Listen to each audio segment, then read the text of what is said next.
How to set the camera video compression to HEVC or H.264 plus HEVC on the GoPro 9, 10, 11 or 12.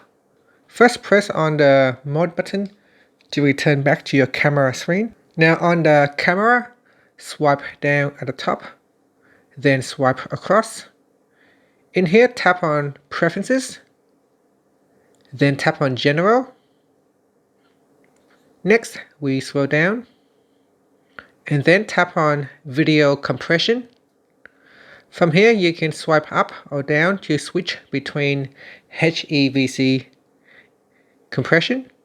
So here we can select H.264 plus HEVC, and it said here uses H.264 to maximize compatibility with older devices and HEVC for advanced settings.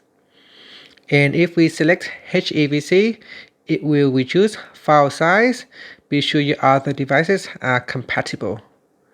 And that's it. After that, you can press on the side button or the mode button to return back to your camera.